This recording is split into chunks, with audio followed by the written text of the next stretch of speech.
Olá pessoas, eu sou Naê, o Bardo. Beltane já tá aí batendo na porta e esse é um vídeo pra gente comentar como a gente pode abrasileirar o nosso sabá.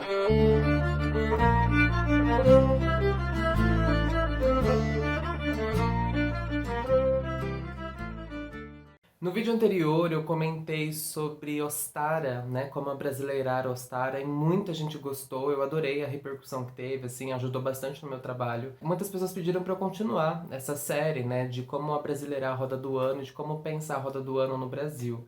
Confesso que Beltane é algo um pouco complicado de se pensar aqui no Brasil, porque não tem tantas coisas acontecendo. As coisas elas se mantêm de Ostara. E isso é até interessante, né? Porque Beltane aqui no Brasil é a entrada do Sol no signo de Escorpião. E eu também sou astrólogo, então eu vou comentar um pouquinho dessa parte.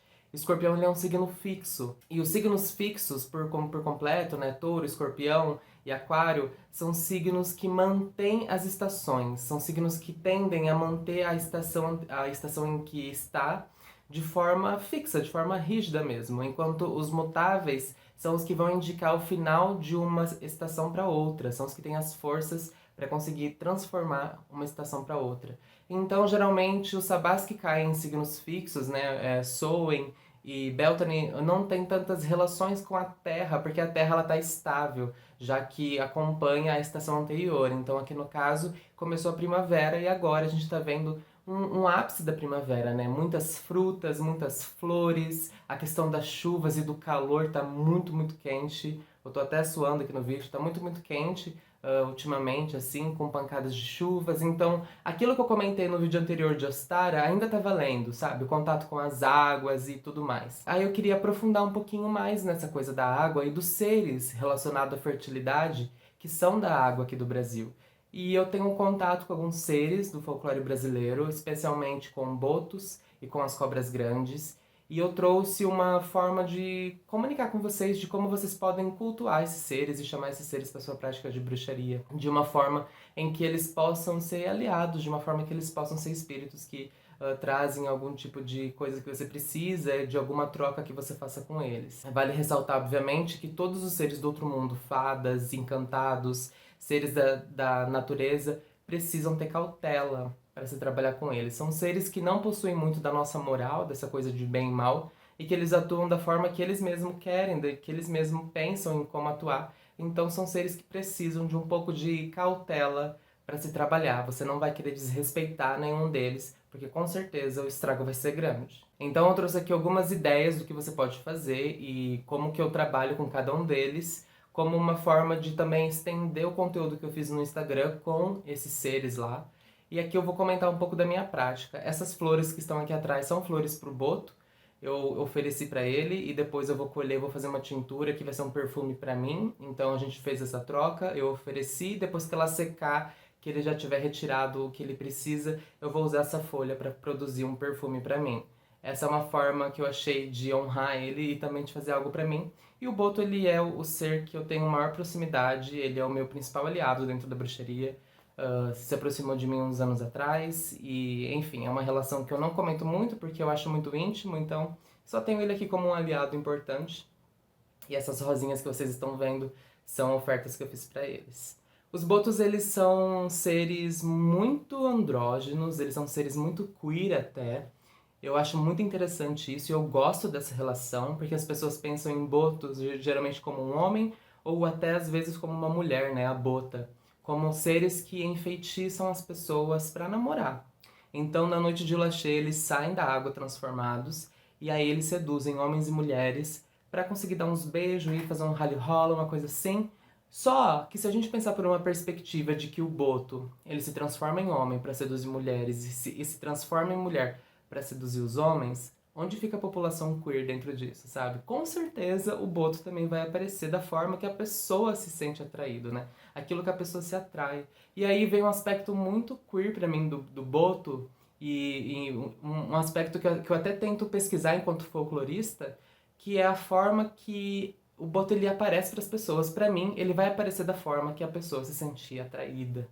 Então, assim, o Boto ele é um ser, né, uma entidade que é muito volátil, muito mutável e que vai depender muito de quem chama ele. Então a forma como eu chamo o Boto e a forma que ele se aparece pra mim não vai ser a mesma que ele vai aparecer pra vocês. Com certeza não. Pra alguém vai parecer como Boto, pra outra pessoa vai parecer como Boto, pra outra pessoa vai parecer como uma pessoa andrógena, não binária. Enfim, o Boto ele tem essa característica mesmo de mudar. Ele é muito sensual, ele é muito brincalhão também, ele tem uma coisa de malícia. Eles são perigosos, obviamente, né? Tem algumas lendas do boto rosa, porque eles têm categorias também, boto rosa, boto vermelho, boto cinza, e eles são diferentes e eles atuam de formas diferentes também dentro do reino da encantaria, que é o reino embaixo das águas. E dentro da bruxaria, do meu contato com eles, eu percebo que eu trabalho bastante com os rosa, que são esses que saem para dançar, que saem para beber. As oferendas deles são cigarros, especialmente charutos, cigarrilhas, cerveja, tudo aquilo que é afrodisíaco, então rosas, canela, comidas quentes, pinga, todas essas coisas que remetem muito ao calor humano, assim, eles gostam. Então eles gostam de dança, de música, eles gostam que você soa, porque isso é energia para eles também, movimento é energia para eles também. Se você tem água de rio perto de você, você pode colher um pouco dessa água e fazer uma libação para ele, ou então até mesmo colher um pouco dessa água, deixar no seu altar e libar a cerveja nessa água. Era um costume, eu já vi alguns relatos de pessoas ribeirinhas que jogam cerveja diretamente na água como uma forma de oferecer algo pro boto, de uma forma com que ele não atrapalhe ninguém ali. Porque ele tem esse aspecto mesmo de atrapalhar crianças e mulheres que estão na beirada dos rios, às vezes rapta, às vezes tem alguma relação sexual, e enfim, toda essa questão sexual que envolve o boto. Eles podem ser invocados para trabalhos de fertilidade, de amor, de sexo, de glamour, de beleza, enfim, tudo isso que o boto representa. E aí eu construí um sigilo, um símbolo que pode te ajudar a se comunicar com os botos, a chamar esses botos, que é esse símbolo que está aparecendo aqui. Ele é algo que eu criei, que eu uso na minha prática, então os símbolos que eu vou mostrar para vocês nesse vídeo são símbolos que eu pratico que eu coloco na minha prática também, não é algo que surgiu do nada. Eu pensei em construir esses sigilos não com palavras, não com, sei lá, querendo fazer alguma coisa mais mágica. Eu construí apenas com coisas que me remetiam ao espírito em si. Então, no do boto me vem muito a encruzilhada, né, com um ser que sai para fora da água. Tem as linhas das águas também, que me remetem ao reino da encantaria. Tem os tridentes, que me falam um pouco também dessa coisa mais sensual dele. E, enfim, tem uma estrela, tem o coração, né, formado por essas ondinhas e que pra mim fala muito dessa relação sensual dele e tudo mais. Então ele é um glifo, um sigilo simples que eu criei pra minha prática, e aí eu desenho isso no chão, desenho na madeira, eu posso desenhar em um papel, posso acender velas em cima, posso desenhar com farinha no chão, enfim, muitas formas de usar esse símbolo. Um outro ser que eu gostaria de comentar e que eu acho que tem muita relação com Beltane aqui no Brasil, se a gente for pensar nessa coisa da sexualidade, são as iaras, as mãe-d'águas, né? Algumas pessoas chamam de mãe d'água, outras pessoas chamam de ara. Isso vai depender de região para região e de pessoa para pessoa também. Eu gosto de chamar de Yara porque eu acho Yara um nome bonito. Mas não que mãe d'água também não seja, mas é que enfim, gente. Eu considero mãe d'água como uma rainha das iaras. E as iaras como sereias de rio, sabe? Então pra mim eu tenho um pouco dessa diferença. Mãe d'água como a rainha daquele rio e as iaras como as sereias que respondem à mãe d'água. Essa é uma relação que eu tive e que eu percebi dentro da minha prática de bruxaria, tá? As iaras, elas são sereias e elas são, obviamente, perigosas. Elas seduziam os homens para matar os homens, diferente do boto, que geralmente seduz só para ter uma relação sexual e depois zarpar. E isso do rosa, porque o cinza também matava. E as iaras, elas têm uma certa relação envolvendo beleza, glamour, fertilidade, sexo, enfim, todos esses assuntos muito venusianos, muito ligados a Vênus. As artes também, né, o canto das sereias e tal. E elas podem ser invocadas justamente por isso. As oferendas delas são tudo aquilo que torna elas belas, então joias, pulseiras, colares, espelhos. Só que se você oferecer algo para elas, não usa depois. Então se você, sei lá, você colocou uma champanhe na taça dela, não beba essa champanhe depois, pelo amor de Deus, porque elas têm um aspecto um pouco possessivo com aquilo que é delas, né? Elas guardam os ouros embaixo dos rios, né? Elas protegem os ouros embaixo dos rios. Então, o que é dela, sabe? O que você ofereceu para sereias são para sereias e ponto final, especialmente para as iaras, que são seres que se misturam com outros, que é uma mistura, né? Eu tenho um vídeo aqui no canal sobre as Iaras e sobre como o mito dela é uma fundição de vários outros, e ela tem um aspecto mesmo mortal e também ligado aos ouros, aquilo que ela guarda. Então, se você oferecer uma joia para Yara, saiba que essa joia será sempre dela e que você vai deixar ali no seu altar para ela como uma oferenda que você fez. Elas são seres amigáveis, de certa forma. Elas são muito maliciosas, mas de um jeito diferente do Boto. O Boto ele é muito sensual. E elas são mais ariscas, elas são um pouco mais tensas nesse sentido. Só que elas respondem bem, então se você chamar elas com cautela, você pode ter um sucesso, assim. Se você tem contato com algum ser, com alguma divindade que tenha relação com as sereias, sei lá, se você tem contato com Iemanjá, com outros seres que têm relação com sereias, você pode pedir para essa divindade fazer uma mediação entre você e elas também, não tem problema nenhum. Alguma divindade das águas, alguma coisa assim. Acho que super cabe dentro da sua prática se você acha que faz sentido para você, tá bom? O símbolo que eu criei para sereias, ele é muito simples, é um coração com um glifo de Vênus embaixo, né? De uma forma que remeta a isso. Uma coroa para representar essa questão das joias. Esses arabescos, não sei se é arabesco que fala, né? Essas ondinhas em volta meio que para simbolizar as caudas delas e também o cabelo, né? Enrolado e tal. Os risquinhos em cima da coroa são pessoas mortas que elas matam, de uma forma que relembra o aspecto também pesado delas, o aspecto mais sombrio delas, de uma forma que isso não é ignorado.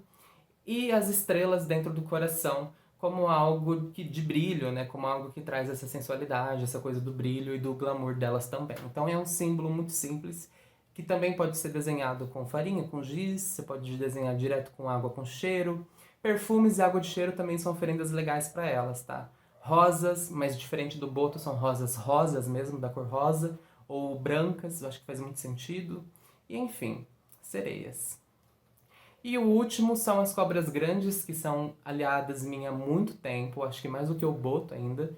Só que eu costumo honrar elas só em dias de chuva. Tô até com um colar aqui com uma cobra, elas são realmente muito importantes para mim. E a minha relação com as cobras grandes se deu por conta de alguns contatos que eu tive dentro da minha própria tradição de bruxaria com as cobras grandes. E especificamente com algumas divindades que são bem cobras, assim, com alguns guardiões e também etc. E aí eu comecei a me abrir para esse contato com as cobras e eu fui criando uma certa relação com algumas delas. Eu trabalho com as cobras grandes para trabalhos de sonhos, então eu faço oferendas para elas antes de dormir, para eu conseguir sonhar. Eu honro elas em dias de chuva, porque elas são as que trazem a chuva. As cobras grandes, elas têm um mito muito grande, um folclore muito grande aqui no Sudeste, de que são elas que abrem os rios. Eu comentei um pouco disso no vídeo de Ostara, mas acho legal reforçar.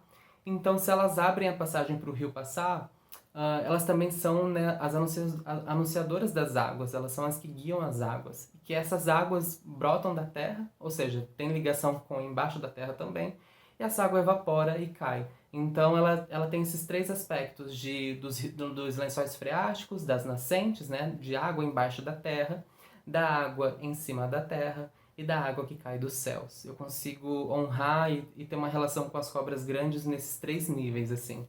Então as cobras grandes que eu chamo para sonhar, geralmente são cobras ligadas aos lençóis freáticos. As cobras grandes que eu costumo ter uma relação mais de fertilidade, de trabalho com fertilidade, são as cobras dos rios. E as cobras que eu honro para chuva, para abundância e para coisas assim também ligadas à fertilidade, são as cobras das nuvens, as que passam pelas nuvens e apertam as nuvens, faz cosquinhas nas nuvens para a água cair.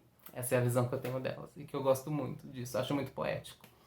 Então, as cobras grandes, elas aceitam incenso, aceitam tabaco, elas aceitam uma maceração que você faz com flores e com folhas em uma água que você possa libar essa água depois.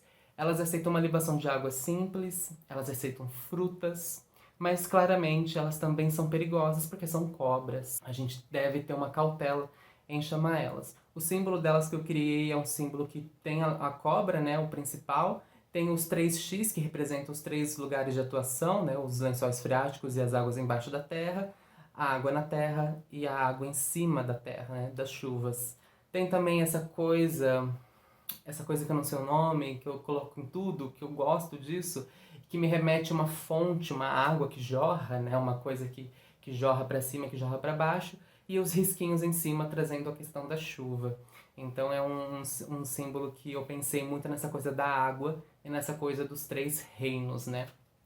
Esses são seres que eu acho muito legal de trabalhar nessa época de Beltane, porque são seres ligados à água, e a gente está numa estação chuvosa, são seres ligados à beleza e ao sexo, então tem tudo a ver com Beltane, querendo ou não.